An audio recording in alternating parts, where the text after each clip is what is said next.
Hello there, this is Dave in Portugal, British Dave in Portugal, I should add, and I'd like to cordially invite you to my new podcast, Episode 1, Basic Lingo. So, Dave in Portugal, not that David in Portugal, the American fella. Oh, I'm going to move to Portugal. No, I'm not going to move to Portugal. Oh, Portugal's no good. Oh, I've bought a house now in Portugal. Make your mind up, Dave.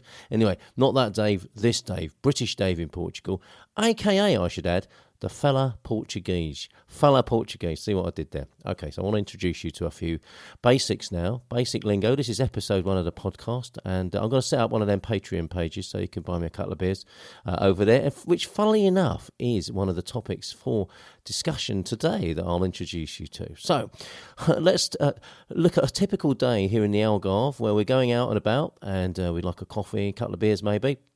Full English, that sort of thing, and you'll need to know what to say in Portuguese, of course, fellow Portuguese, when you're entering an establishment for said purpose. Right, okay, so first thing you need to know is when you're going into a bar or restaurant, padaria, that sort of thing, is hola, bom dia. Now you'll notice that the hola is fairly straightforward. The old Spaniards say that as well, of course, hola, but then you'll see bom dia, and it's a B-O-M there, which you don't say. You don't say bom dia, you say bon dia with a sort of nasal sort of sound.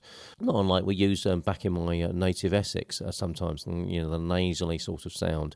So, hola, bon dia. If it's the afternoon, of course, and if I'm a little bit hungover, I've had a little bit of one too many, a skinful the night before, it might be the afternoon time, which would, of course, be bow-tard, like boa constrictor.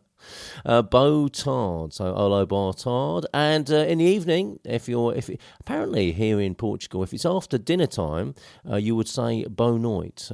So back in the UK in Blighty, you're going to be saying good night to people, probably when the sun's gone down. Different here in Portugal. If you've eaten, you might say boa noite instead of the bow-tard. So here we go. We're going into the bar. The typical situation for me and my wife Sandra.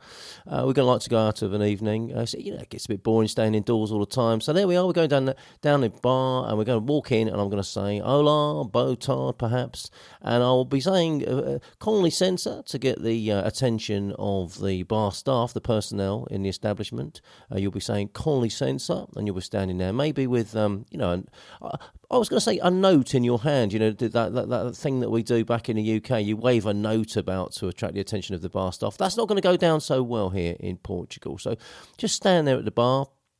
You might want to get your phone out, have a look at your phone.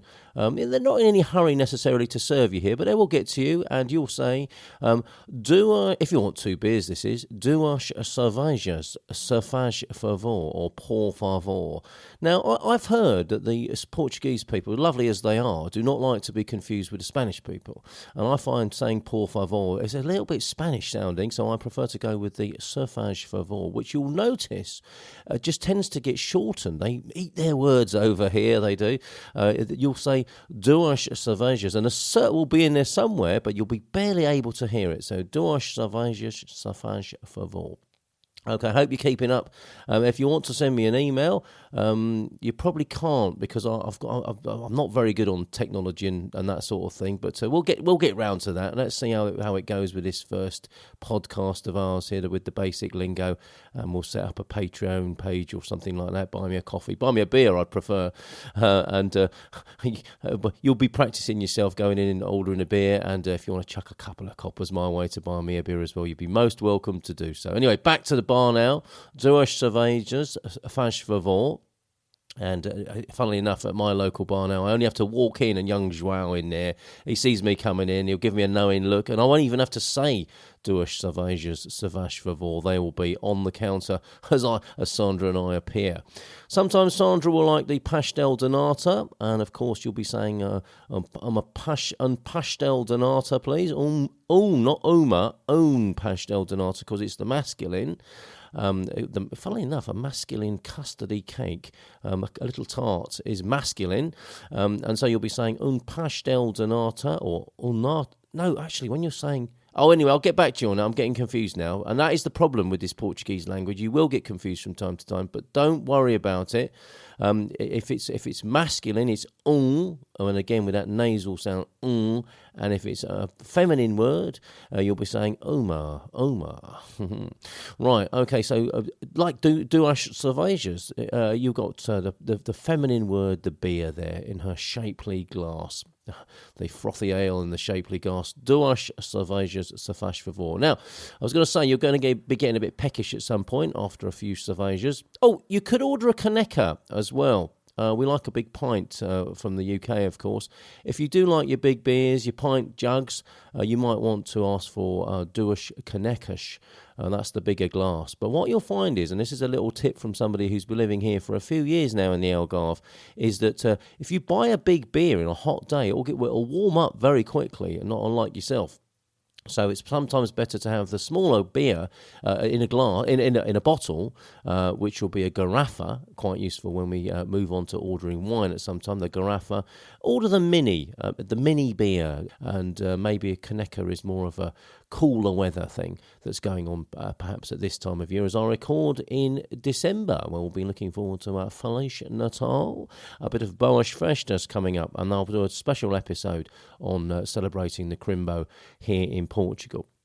Right, I will get round to ordering some food. Duas cervejas, you're getting peckish there. You're sitting with Sandra in the bar area or outside, just having a smoke and a drink, and you're going to get a bit peckish and you're going to want something to eat. I would recommend to you the bifana. Again, a feminine word there, and you'll be asking for, again, con licença. Get catch Joel's eye, he'll come over, see, what is it they say over here in Portugal?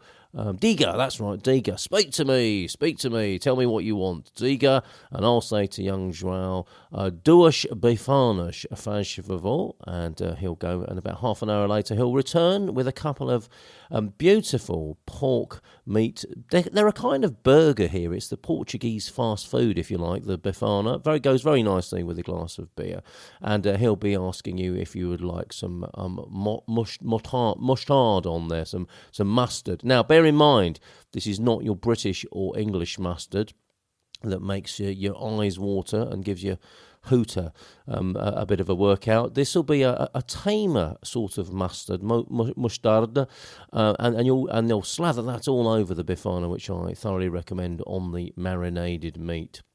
And me and Sandra do like a little bit of marinated meat.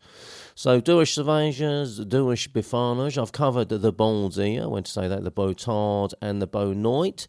I think what I'll say now is a few of the many ways, I have to say, as you stand up and uncomfortably, you're not sure whether to hug abraço, beijinhos, a kiss on either cheek. And Sandra loves this when the Portuguese men give her a kiss on both cheeks, of course.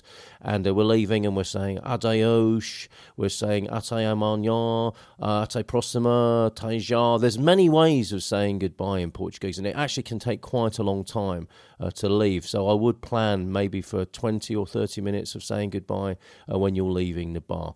I'll leave it there for today. Thank you. This is British Dave in Portugal, aka Fella Portuguese. And I'll be back with episode 2, which may well be our Christmas special. Let's see how it goes with this first episode of our podcast, and we'll be back soon bringing you some more. And I hope you have a very happy weekend, a bon fin de semana, and we will see you soon. That's me and Sandra signing off and saying ciao ciao for now. Sandra, how do I turn this thing off? Oh, bloody hell.